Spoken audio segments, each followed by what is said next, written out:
देश दुनिया की सारी बड़ी खबर के सामने मौजूद दोस्तों, चलिए सबसे पहले सबसे बड़ी खबर आपको बताएंगे। इंडिया गठबंधन यानी विपक्षी शासित राज्य के अंदर अचानक ऐसा क्या हुआ कि ईडी के दफ्तर पर भारी पुलिस बल तैनात हो गई और पुलिस के आला अधिकारी दल बल के साथ में ईडी के दफ्तर पर पहुंच गए। उसके बाद ईडी के अफसरों के खिलाफ एफआईआर दर्ज करवाया गया है। दोस्तों बताएंगे डिटेल में क्या है पूरा मामला। इसी के साथ वाराणसी के अंदर मणिकर्णिका घाट तोड़े जाने को लेकर जोरदार तरीके का विवाद शुरू हो चुका है। दोस्तों बताएंगे प्रियंका गांधी की ओर से भी इस पर एक बड़ा मैसेज दिया गया है। इसी के साथ में बताएंगे कौन से राज्य के अंदर बार बार एसआईआर के बाद दिए जा रहे नोटिस को लेकर लोगों का गुस्सा भड़का है। दोस्तों सीधा जाकर दफ्तर में तोड़फोड़ कर दिया गया है। चुनाव आयोग को भी चेतावनी जारी कर दी गई है। इसी के साथ में एक एक करके चलेंगे सारी बड़ी अपडेट। लेकिन उससे पहले अगर आप भी मानते हैं कि ईडी, सीबीआई और तमाम तरीके की जांच एजेंसियां पूरी तरीके से एक्सपोज हो चुकी हैं, तो इस वीडियो को लाइक करके लाल बटन दबाकर चैनल को सब्सक्राइब करके बेल आइकन दबाकर कमेंट बॉक्स में अपनी राय जरूर लिखा बताएगा और ज्यादा से ज्यादा वीडियो को शेयर कीजिएगा। चलते हैं सबसे पहले सबसे बड़ी ब्रेकिंग न्यूज अपडेट की तरफ, जहां पर झारखंड की राजधानी रांची के अंदर प्रवर्तन निदेशालय यानी ईडी के कार्यालय में मनी लॉन्ड्रिंग के आरोपी संतोष कुमार के साथ कथित तौर पर मारपीट और उस पर जानलेवा हमले के मामले में जांच के लिए रांची की पुलिस के वरिष्ठ अधिकारियों की एक टीम ईडी के दफ्तर पहुंची। दरअसल दोस्तों हुआ ये कि झारखंड के अंदर पेयजल और स्वच्छता विभाग है, जिसके मंत्री योगेंद्र प्रसाद झारखंड मुक्ति मोर्चा के नेता है। दोस्तों वरिष्ठ नेता है और इनके विभाग में फर्जी बिल और निकासियों के माध्यम से सरकारी धन के दुरुपयोग यानी भ्रष्टाचार के 23 करोड़ के भ्रष्टाचार का मामला दर्ज किया गया ईडी के द्वारा। और एक आरोपी संतोष कुमार जो विभाग में क्लर्क के तौर पर काम करता है, उसको ईडी वालों ने 12 जनवरी 2026 को यानी 3-4 दिन पहले झारखंड की राजधानी रांची में मौजूद ईडी के दफ्तर में बुलाया और पूछताछ के दौरान सहायक निदेशक प्रतीक और सहायक शुभम पर आरोपी को जबरन अपराध कबूल कराने के लिए सिर फोड़ने और जानलेवा हमला करने का आरोप लगा। यानी ईडी के दो अधिकारी जिसमें प्रतीक और शुभम की ओर से कोशिश की जा रही थी कि राज्य सरकार में क्लर्क के तौर पर काम करने वाले व्यक्ति से मारपीट किया जाए और उससे अपराध कबूल करा के जांच पड़ताल को और आगे बढ़ाया जाए और राज्य सरकार के किसी बड़े अधिकारी को गिरफ्तार करके राज्य सरकार को पूरी तरीके से अस्थिर कर दिया जाए। झारखंड के अंदर किसी भी पार्टी के पास बहुमत का आंकड़ा नहीं है और इसीलिए कहीं ना कहीं इस तरीके की जांच पड़ताल के पीछे जो उद्देश्य नजर आता है वो केवल अस्थिरता पैदा करना और बहुमत के आंकड़े वाली सरकार को गिराने के तमाम प्रयास करना। ऐसे में ईडी पर लगे इस गंभीर आरोप के बाद जैसे ही ये जानकारी क्लर्क ने दी और राज्य सरकार के क्लर्क संतोष कुमार ने पुलिस को बताया कि उसके साथ मारपीट की गई है और ईडी वाले जबरदस्ती उससे अपराध कबूल करने के लिए बोल रहे हैं ताकि आगे कार्रवाई करते हुए राज्य सरकार को अस्थिर किया जाए। तो इसकी जानकारी पुलिस वालों को दी गई। तो उसके बाद रांची एयरपोर्ट के थाना पुलिस ने भारी संख्या में बल को जुटाया, यानी पुलिस वालों को भारी संख्या में बुलाया और इसके बाद जो सदर के डीएसपी और थाना के प्रभारी थे उन दोनों ने पूरे स्थानीय पुलिस फोर्स को बुला लिया और एक बहुत बड़े पुलिस फोर्स को लेकर यानी दल बल के साथ में सीधा ईडी दफ्तर की ओर रवाना हुए। दोस्तों और जैसे ही ईडी दफ्तर पहुंचे इतनी बड़ी संख्या में पुलिस फोर्स को देखकर अफरा तफरी जैसी स्थिति मच गई और इसके बाद डीएसपी और थाना प्रभारी ने पूरे मामले की जांच पड़ताल करनी शुरू कर दी। दोस्तों इसके बाद ईडी दफ्तर में कई तरीके के सीसीटीवी कैमरे लगे हुए थे, उसके फुटेज को जब्त किया गया और अलग अलग तरीके के सबूत जुटाए गए। ईडी का कहना है कि आरोपी यानी संतोष कुमार ने खुद अपने ऊपर चोट पहुंचाया और अस्पताल में भर्ती हो गया और जबरदस्ती ईडी के ऊपर आरोप लगा रहा है। लेकिन संतोष कुमार ने जो आरोप लगाए थे उस पर जांच पड़ताल करते हुए पूरा दल बल जैसे ही ईडी के दफ्तर पहुंचा दोस्तों वैसे ही सबूत जुटाने शुरू कर दिए गए। उसके बाद सारे सबूत जुटाने के बाद जब डीएसपी अपने दल बल के साथ वापस लौटे तो एक एफआईआर ईडी के नाम पर दर्ज कर दी गई है और जैसे ही ये जानकारी ईडी को मिली कि उसके ऊपर एफआईआर दर्ज कर दी गई है वो हाईकोर्ट में जाने की बातें कर रहे हैं। कुल मिलाकर दोस्तों ईडी वालों को एक बार फिर से स्थानीय पुलिस ने जाकर जमकर धमकाया है और जांच पड़ताल की है और अब जब एफआईआर दर्ज हुई है तो अब इन दोनों अधिकारियों को जांच पड़ताल के लिए बुलाया जाएगा। कुल मिलाकर झारखंड से सटे राज्य पश्चिम बंगाल के अंदर कुछ दिन पहले बवाल हुआ था और अब झारखंड में ईडी को लेकर इस तरीके से पुलिस दल बल के साथ में ईडी दफ्तर पहुंची है। ये साफ तौर पर ईडी वालों को संकेत है कि अगर उनको झारखंड में रहकर या फिर किसी भी विपक्षी शासित राज्य में रहकर काम करना है तो पूरी तरीके से निष्पक्ष होकर काम करे, वरना पूरे दल बल के साथ में ईडी के दफ्तर में जाकर अगली बार और भी बड़ा धावा बोला जा सकता है। आप लोग अपनी राय जरूर लिख के बताएगा। दोस्तों ये मामला काफी बड़ा है लेकिन मीडिया में इसे प्रमुखता से नहीं छापा गया। अगर आप भी मानते हैं कि इस पूरे मामले पर चर्चा होनी चाहिए और झारखंड के अंदर कहीं ना कहीं सरकार को गिराने की कोशिश के तहत ही ये कार्रवाई करवाई जा रही है तो अपनी राय जरूर लिखकर बताएगा। ज्यादा से ज्यादा वीडियो को शेयर कीजिएगा। चलते हैं एक और बड़ी अपडेट की तरफ, जहां पर नरेंद्र मोदी के संसदीय क्षेत्र वाराणसी के अंदर जिस तरीके से मणिकर्णिका घाट पर बुलडोजर चलाकर सदियों पुरानी धार्मिक और सांस्कृतिक विरासत को ध्वस्त किया जा रहा है, यह अत्यंत दुर्भाग्यपूर्ण है। प्रियंका गांधी आगे कहती है कि मणिकर्णिका घाट और इसकी प्राचीनता यानी पुराने महत्व और धार्मिक महत्व तो है ही है, इससे लोक माता अहिल्याबाई होलकर जी की स्मृतियां भी जुड़ी हुई है। विकास के नाम पर चंद लोगों के व्यवसायिक हितों के लिए देश की धार्मिक और ऐतिहासिक धरोहर को मिटाने का घोर पाप हो रहा है। इसके पहले भी बनारस के अंदर इनोवेशन रिनोवेशन के नाम पर कई सदी पुराने अनेक मंदिर ध्वस्त किए जा चुके हैं। काशी की धार्मिक, आध्यात्मिक एवं सांस्कृतिक पहचान मिटाने की ये साजिश तत्काल बंद होनी चाहिए। प्रियंका गांधी वाड्रा की ओर से ये मुद्दा उठाया गया है। काफी जरूरी है दोस्तों, क्योंकि मणिकर्णिका घाट जिसका पौराणिक महत्व था और अहिल्याबाई होलकर जी ने यहाँ पर जो निर्माण करवाया था उसे तोड़ दिया गया दोस्तों। ऐसे में अहिल्याबाई होलकर की मूर्ति तोड़े जाने को लेकर भी विवाद हुआ था। बाद में प्रशासन कह रहा है कि एआई फोटो जनरेट करके यानी एआई फोटो का इस्तेमाल करके माहौल को खराब करने की कोशिश की जा रही है। अहिल्याबाई होलकर की मूर्ति नहीं तोड़ी गई है। अब इस पर अलग अलग तरीके के दावे हैं दोस्तों, लेकिन एक बात तय है कि स्थानीय लोग इस बात से काफी नाराज हैं कि मणिकर्णिका घाट पर रिनोवेशन के नाम पर एक कंपनी को ठेका देने के लिए इस तरीके की हरकतें की जा रही है और जो पुराने मंदिर है, जो पौराणिक मंदिर है, उनको और तोड़ा जा रहा है। इससे पहले वाराणसी में गलियारा बनाने के नाम पर भी पौराणिक मंदिरों को तोड़ा गया था, दर्जनों मंदिरों को तोड़ा गया था और शंकराचार्य लगातार इस मुद्दे पर सवाल खड़ा करते रहते हैं। आप लोग अपनी राय जरूर लिखकर बताएगा और ज्यादा से ज्यादा वीडियो को शेयर कीजिएगा ताकि पल पल की पूरी अपडेट आप लोगों तक लगातार इसी तरीके से पहुंचती रहे। चलते हैं एक और बिग न्यूज अपडेट की तरफ दोस्तों, जहां पर पश्चिम बंगाल के उत्तरी दिनाजपुर के अंदर वीडियो ऑफिस से एक तोड़फोड़ की घटना पर एफआईआर दर्ज की गई है। हुआ यह है कि ब्लॉक लेवल के अधिकारी जिनको बीडीओ बोला जाता है, उनके दफ्तर में तोड़फोड़ की गई है। यहां किशनगंज सीमा से सटे हुए उत्तर दिनाजपुर जिले के चाकुलिया के अंदर एसआईआर के विरोध में उग्र प्रदर्शन देखने को मिला और बार बार एसआईआर होने के बाद जो नोटिस दिया जा रहा था और दोबारा से बोला जा रहा था कि सरकारी दफ्तर में आकर अपने पहचान को दिखाओ यानी आइडेंटिटी का एक बार फिर से प्रूफ दो, जैसे कई सारे बड़े बड़े लोगों को भी नोटिस दिया गया है जिसका विरोध किया जा रहा है। आम जनता ने कहा कि उनका एसआईआर हो चुका है एक बार, तो फिर दोबारा क्यों उनसे डॉक्यूमेंट मांगे जा रहे हैं। पश्चिम बंगाल में एक नए तरीके से ड्राइव चलाया जा रहा है। लोगों के नाम हटाने को लेकर एक बड़ी साजिश समझ में आने के बाद स्थानीय लोगों ने जोरदार तरीके का विरोध किया और बीडीओ के दफ्तर में जाकर तोड़फोड़ किया गया और चुनाव आयोग के द्वारा नोटिस भेजे जाने का विरोध करते हुए कहा गया कि हमें बार बार नोटिस दिया जा रहा है, बार बार हमको बोला जा रहा है कि अपने पहचान को स्थापित करो, डॉक्यूमेंट लेकर आओ। हम बार बार कहां से डॉक्यूमेंट लेकर आए और बार बार क्यों डॉक्यूमेंट लेकर आए। इसी बात को लेकर स्थानीय लोग भड़के पड़े हैं। आप लोग की क्या राय है दोस्तों, लिखकर जो बताएगा। अगर ये मानते हैं कि जब पश्चिम बंगाल के अंदर केवल 58 लाख लोगों के नाम काटे गए और बंगाल में 65 लाख लोगों के नाम काटे गए थे तो उसे स्वीकार करना चाहिए था, और बिहार में जिस तरीके से लोगों को बिना नोटिस के काम चल गया, तो अब यहां पर वापस से क्यों नोटिस भेजा जा रहा है। आप लोग अपनी राय जरूर लिखकर बताएगा दोस्तों। अगर आप भी मानते हैं कि पश्चिम बंगाल को लेकर कहीं ना कहीं एसआईआर को जानबूझकर और टाइट किया जा रहा है और बार बार लोगों को नोटिस भेजा जा रहा है, तो अपनी राय जरूर लिखकर बताएगा। ज्यादा से ज्यादा वीडियो को शेयर कीजिएगा। चलते हैं एक और बड़ी अपडेट जिसमें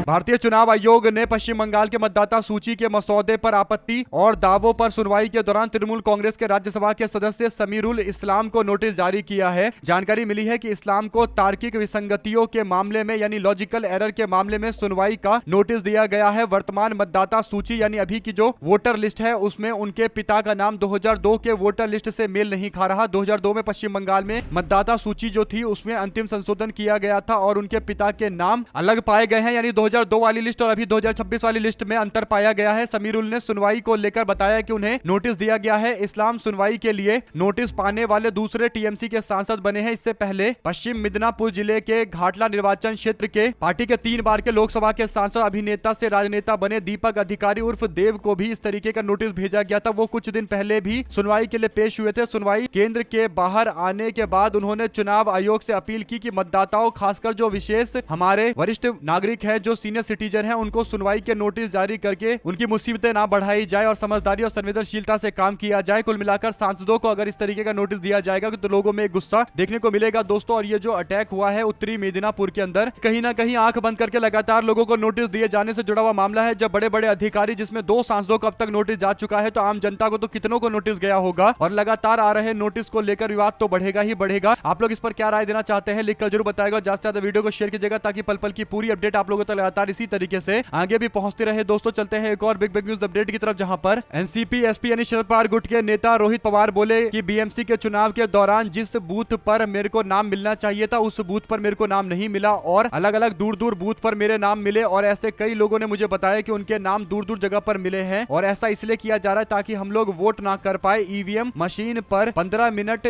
आगे का टाइम दिखाया जा रहा है। मशीनों के अनुक्रम गलत है और बूथ के 100 मीटर के दायरे में बीजेपी के कार्यकर्ता है रोहित पवार के इन आरोपों से बीएमसी चुनाव की निष्पक्षता को लेकर और ज्यादा सवाल गहरा गए। ऐसे ही और भी कई आरोप लगाए गए। दोस्तों, नवी मुंबई से आते हैं मंत्री गणेश नाइक। उन्होंने कहा कि नगर निगम के जो चुनाव कराए जा रहे, बीएमसी के चुनाव कराए जा रहे हैं, ये सही तरीके से नहीं हो रहे। बीजेपी के मंत्री कहते हैं कि ऐसे चुनाव लोकतंत्र के लिए उपयुक्त नहीं है। हम यहाँ सिस्टम से आने वाली समस्याओं की शिकायत करने के लिए आए हैं। यानी कई सारी शिकायतें आ रही है, जिसे लेकर हमने बताया है और सिस्टम को बताया है कि ये चुनाव सही तरीके से नहीं हो रहा है। जब बीएमसी चुनाव कराने के तरीके से भारतीय जनता पार्टी के मंत्री नाराज है दोस्तों, और वरिष्ठ नेता नाराज है, तो इससे आप समझ सकते हैं कि बीएमसी चुनाव में कितने तरीके के कोताही बढ़ते गए हैं। आप लोग अपनी राय जरूर लिखकर बताएगा। ज्यादा से ज्यादा वीडियो को शेयर कीजिएगा। चलते हैं एक और बिग न्यूज अपडेट की तरफ, जहां पर सुप्रीम कोर्ट ने ईडी की याचिका पर बंगाल सरकार और ममता बनर्जी और पुलिस को नोटिस जारी किया है। अदालत ने ईडी अफसरों के खिलाफ दर्ज एफआईआर पर अगली सुनवाई तक रोक लगा दी है। कोलकाता में आईपैक दफ्तर पर छापेमारी में बाधा डालने और सबूत ले जाने के आरोप में ईडी ने सीबीआई जांच की मांग की है। अदालत ने ईडी के आरोप को बेहद गंभीर बताया है। उसने सवाल किया कि क्या किसी राज्य के कानून प्रवर्तन निदेशालय किसी गंभीर अपराध की केंद्रीय एजेंसी की जांच में हस्तक्षेप कर सकती है। हालांकि सुप्रीम कोर्ट ने इस पर कोई आदेश पारित नहीं किया है। लाइव लॉ के मुताबिक सुनवाई के दौरान अदालत ने यह भी कहा कि ईडी की याचिका में कई बड़े सवाल उठते हैं, जिसका जवाब न मिलने पर अराजकता फैल सकती है। अदालत ने ईडी की याचिका पर सुनवाई की तारीख 3 फरवरी को तय की है और पश्चिम बंगाल पुलिस को आईपैक परिसर पर छापेमारी की सीसीटीवी फुटेज को सुरक्षित रखने का निर्देश जारी किया गया है। जिसके बाद जस्टिस प्रशांत कुमार मिश्रा और जस्टिस विपिल पंचोली की बेंच ने ममता बनर्जी और बंगाल सरकार और डीजीपी राजीव कुमार और वरिष्ठ पुलिस के अधिकारी को नोटिस जारी किया है। सुप्रीम कोर्ट में गुरुवार 15 जनवरी 2026 को ईडी और इंडियन पॉलिटिकल एक्शन कमेटी यानी आईपैक से जुड़े मामले को लेकर सुनवाई हुई है। पश्चिम बंगाल की मुख्यमंत्री ममता बनर्जी पर जांच में बाधा डालने के आरोप लगाए गए और सरकारी वकील जो ईडी की ओर से पेश हुए थे, तुषार मेहता, उन्होंने कोर्ट को बताया कि मुख्यमंत्री ने ईडी के अधिकारियों की मौजूदगी में सबूतों पर कब्जा करने की कोशिश की और इसे चोरी करार दिया और कार्रवाई की मांग की गई है। इस पूरे मामले को लेकर कोर्ट के आदेश के बाद बंगाल सरकार, मुख्यमंत्री ममता बनर्जी और पुलिस को नोटिस जारी किया गया है। देखते हैं इस पर आगे और क्या कुछ निकलकर सामने आता है। जो भी जानकारी आती रहेगी आप लगातार अपडेट पहुंचाते रहेंगे। चलते हैं एक और बड़ी अपडेट की तरफ दोस्तों, जहां पर सोशल मीडिया प्लेटफॉर्म यूट्यूब पर मुंबई तक की ओर से एक सर्वे कराया गया और लोगों से पूछा गया कि मुंबई के अंदर आपको क्या लगता है किसकी सरकार बनने की स्थिति है। तो राज ठाकरे और उद्धव ठाकरे के गठबंधन को 80% लोग सपोर्ट कर रहे हैं। यानी आम जनता ये मानती है कि शिवसेना, यूबीटी और उसके गठबंधन यानी दोनों ठाकरे बंधुओं को सबसे ज्यादा समर्थन मिलेगा और उनकी सरकार बनेगी, जबकि 19% लोग बीजेपी गठबंधन की सरकार बनने का दावा करते हैं। और ये बात तय है कि मुकाबला इस बार शिवसेना, यूबीटी प्लस यानी एमएनएस और यूबीटी और बीजेपी के बीच में है दोस्तों। यानी दोनों भाई हैं, ठाकरे बंधु वर्सेस भारतीय जनता पार्टी का मुकाबला चल रहा है। आप लोग अपनी राय जरूर लिखकर बताएगा। ज्यादा से ज्यादा वीडियो को शेयर कीजिएगा। चलते हैं एक और बड़ी अपडेट की तरफ, जिसमें महाराष्ट्र के राज्य चुनाव आयुक्त दिनेश वाघमारे ने बीएमसी के चुनाव के मतदान के दौरान उंगली पर लगाई गई स्याही के मामले पर मिटाए जाने का वीडियो सोशल मीडिया पर वायरल होने के बाद कहा है कि हम इसकी जांच पड़ताल करेंगे। झूठा विमर्श यानी जबरदस्ती का डिबेट शुरू करने की कोशिश की जा रही है, नैरेटिव सेट करने का प्रयास किया जा रहा है। बीएमसी चुनावों के लिए मतदान शुरू होते ही सोशल मीडिया पर आम मतदाताओं, नेताओं और मीडिया कर्मियों के ऐसे कई वीडियो सामने आए हैं जिसमें वे मतदान के बाद अपनी उंगली पर लगी पक्की स्याही को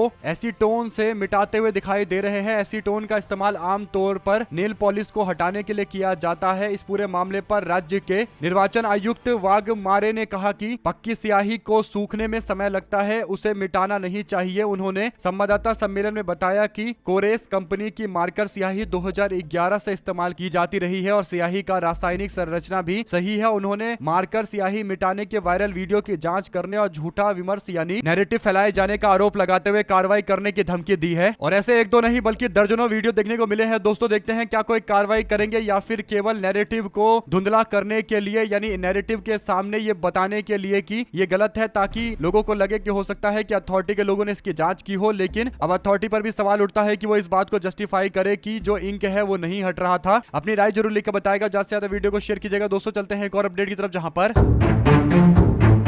आम आदमी पार्टी के राज्यसभा के सदस्य संजय सिंह ने उत्तर प्रदेश के मतदाता सूची के विशेष गहन पुनर्निरीक्षण में बड़े पैमाने पर धांधली का आरोप लगाते हुए बुधवार को कहा कि सुप्रीम कोर्ट को इस पर तुरंत संज्ञान लेना चाहिए। संजय सिंह ने संवाददाताओं को संबोधित करते हुए आरोप लगाया कि भारतीय जनता पार्टी की सरकार और निर्वाचन आयोग के शीर्ष अधिकारी ने मिलकर उत्तर प्रदेश में मतदाता सूची के साथ अब तक का सबसे बड़ा फर्जीवाड़ा किया है। उन्होंने कहा कि पहले उत्तर प्रदेश सरकार के कर्मचारी ने ग्राम पंचायत और प्रखंड विकास समिति और जिला पंचायत और स्थानीय निकाय चुनावों के लिए अलग अलग अलग मतदाता सूचियां तैयार की और इन्हीं सूचियों के आधार पर दिसंबर 2025 में बताया गया कि प्रदेश में कुल 17 करोड़ मतदाता है। संजय सिंह ने कहा कि जबकि अब उन्हीं कर्मचारियों के गहन पुनर्निरीक्षण होने के बाद अचानक दावा किया जाता है कि शहरी और ग्रामीणों को मिलाकर तकरीबन 12 करोड़ 55 लाख के आसपास मतदाता है। आखिर एक महीने के अंदर 4.5 करोड़ मतदाता कहां चले गए, ये सवाल एसआईआर करने वालों के ऊपर खड़ा होता है। संजय सिंह ने जो बात कही है उसी तरीके से उत्तर प्रदेश कांग्रेस और समाजवादी पार्टी भी सवाल उठा रही है कि दो अलग अलग तरीके के जो एसआईआर कराए गए तो दोनों के अलग नतीजे कैसे आ रहे हैं। पंचायत चुनाव को लेकर जो मतदाताओं की संख्या है और जो विधानसभा और लोकसभा को लेकर एसआईआर में मतदाताओं की संख्या है उसमें इतना बड़ा अंतर कैसे आ सकता है। जवाब देने के लिए अब चुनाव आयोग को सामने आना चाहिए और सवाल काफी ज्यादा बड़ा है दोस्तों और काफी ज्यादा गंभीर है। अपनी राय जरूर लिखकर बताएगा और ज्यादा से ज्यादा वीडियो को शेयर कीजिएगा। चलते हैं एक और बड़ी अपडेट की तरफ जिसमें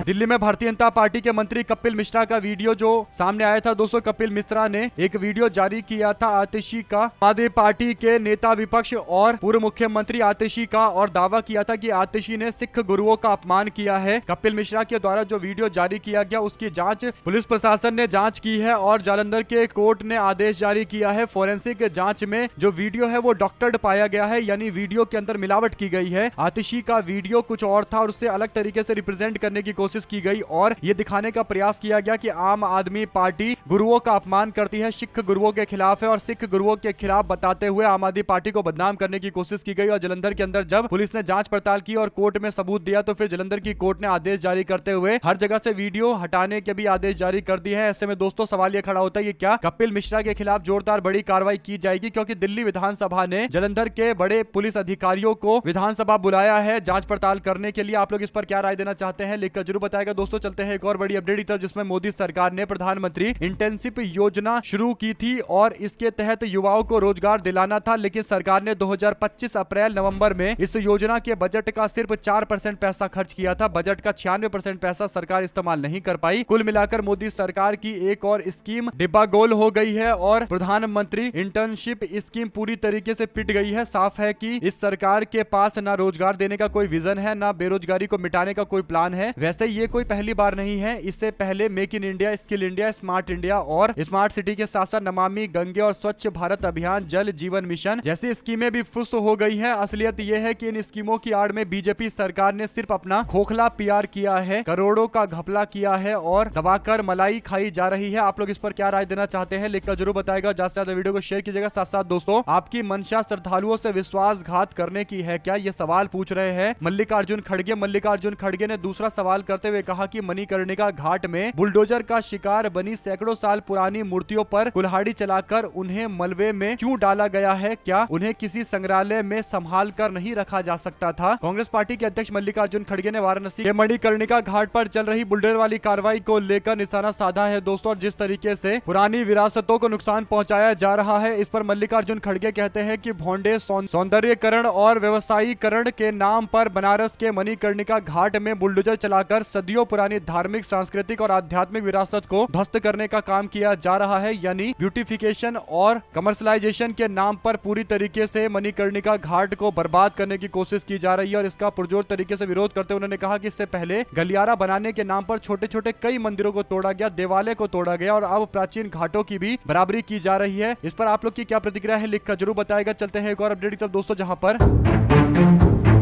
17 तारीख को यानी कल राहुल गांधी नेता प्रतिपक्ष इंदौर जा रहे हैं, जहां पर राहुल गांधी भागीरथपुरा में दूषित पानी पीकर कई लोगों के जान जाने के बाद उनके परिवार से मुलाकात करेंगे और इंदौर के अंदर भारतीय जनता पार्टी सरकार के पूरे तरीके से फेल हो जाने पर बीजेपी को निशाने पर लेंगे दोस्तों। और कहीं ना कहीं इंदौर के अंदर जो दूषित पानी लोगों को पिलाया जा रहा है और बीजेपी की सरकार की बड़ी बड़ी योजनाएं हैं, जिसमें अमृत योजना भी चलती रहती है और इस योजना का कुछ अता पता नहीं है। लोग गंदे पानी पीने को मजबूर है, बल्कि पूरे भारत के अंदर इसी तरीके का माहौल है दोस्तों और गंदा पानी हर जगह मिल रहा है, लेकिन सीवर का पानी पिलाकर लोगों की हत्या कर दी गई और इस पूरे मामले पर कोई कार्रवाई नहीं की गई। तो राहुल गांधी के आने के बाद दबाव बनेगा बीजेपी प्रशासन पर कि वो कार्रवाई करे और उन लोगों पर जिम्मेदारी फिक्स करे जो इस पूरे मामले पर जिम्मेदार लोग थे। कैलाश विजयवर्गीय जो उल्टा सीधा बयान दे रहे थे, उनको भी लेकर राहुल गांधी की ओर से जरूर निशाना साधा जाएगा। अपनी राय जरूर लिखकर बताएगा, ज्यादा से ज्यादा वीडियो को शेयर कीजिएगा। चलते हैं एक और बड़ी अपडेट दोस्तों, जिसमें भिवंडी के नगर निकाय के चुनाव में कांग्रेस पार्टी का दबदबा रहेगा। शाम ट्वीचा एग्जिट पोल की ओर से दावा किया गया है। महाराष्ट्र के लोकल न्यूज चैनल की ओर से किए गए इस दावे में बताया जा रहा है कि भिवंडी के नगर पालिका में कांग्रेस पार्टी मजबूत है। यहां पर कांग्रेस पार्टी बम्पर जीत हासिल करेगी। पार्टी को 25 सीटें मिलेगी और बीजेपी को 18 मिलेगी। शिंदे गुट को 8 सीटें मिलेगी और एनसीपी एसपी यानी शरद पवार की पार्टी को 4 और ठाकरे सेना को 2 मिलेगा और आराम से कांग्रेस पार्टी यहां पर सरकार बना जाएगी, क्योंकि समाजवादी पार्टी को भी तकरीबन 18 सीटें मिल सकती है। तो भिवंडी के नगर निगम के अंदर कांग्रेस पार्टी का दबदबा रहेगा। लेकिन बीएमसी के चुनाव को लेकर आज जो रिजल्ट आएंगे दोस्तों वो काफी दिलचस्प होंगे। अगर रिजल्ट इंडिया गठबंधन के पक्ष में आता है तो महाराष्ट्र की राजनीति में इंडिया गठबंधन का दबदबा एक बार फिर से बढ़ेगा और बीजेपी का गठबंधन जिसमें अजित पवार और भारतीय जनता पार्टी है वो और ज्यादा कमजोर होगा। और अगर बीएमसी का रिजल्ट इसके अपोजिट आता है, उल्टा आता है और कांग्रेस पार्टी और उसके सहयोगियों को जीत मिलना अगर मुश्किल होता है तो फिर गठबंधन को लेकर नए तरीके से विचार करना पड़ेगा और विपक्ष की भूमिका को लेकर कांग्रेस पार्टी को और ज्यादा संघर्ष करने के लिए मैदान में कूदना पड़ेगा। और कहीं ना कहीं महाराष्ट्र की राजनीति में ठाकरे बंधुओं की ये अंतिम राजनीति के प्रयोग के तौर पर देखा जाएगा, क्योंकि अगर बीएमसी दोनों भाई मिलकर नहीं जीत पाएंगे तो फिर ये कहीं ना कहीं ठाकरे की लीगेसी को लेकर, उनके विरासत को लेकर सवाल उठेगा कि क्या शिंदे ने पूरी तरीके से विरासत को हथिया लिया है, कि यहाँ तक कि ठाकरे परिवार के 2 भाई जिसकी कोई उम्मीद नहीं कर रहा था, राज और उद्धव साथ में आ गए और फिर भी ठाकरे लोगों को सपोर्ट नहीं मिला। तो कहीं ना कहीं मराठी राजनीति में एक बड़े परिवर्तन की ओर संकेत मिलेगा। लगातार कमेंट बॉक्स में अपनी राय जरूर लिखकर बताएगा दोस्तों। ज्यादा से ज्यादा वीडियो को शेयर कीजिएगा। साथ साथ चलते हैं एक और बड़ी अपडेट की तरफ, जहां पर उत्तर प्रदेश के बुलंदशहर के अंदर मुस्लिम परिवार के पत्ते पर यानी उनके एड्रेस पर तकरीबन 56 हिंदू वोटर निकले हैं। इसके बाद अब लोग ज्ञानेश कुमार से फिर से सवाल पूछ रहे हैं कि आपने ये कौन सा एसआईआर किया कि वहां पर एक मुस्लिम परिवार के पते पर उनके एड्रेस पर 55 हिंदू लोगों के वोट मिल रहे हैं। ये किस तरीके का एसआईआर हुआ है, एसआईआर के बाद की ये बातें हैं। अगर आप भी मानते हैं कि ऐसे कई तरीके के गलत एसआईआर के मामले पर सवाल और ज्यादा गंभीर होते हैं ज्ञानेश कुमार पर, तो अपनी राय जरूर लिखा बताएगा। हमारे साथ लगातार जुड़े रहने से दोस्तों का बहुत बहुत धन्यवाद। देख रहे थे आपको अपना चैनल जय हिंद जय भारत। ज्यादा से ज्यादा वीडियो को शेयर कीजिए। बहुत धन्यवाद।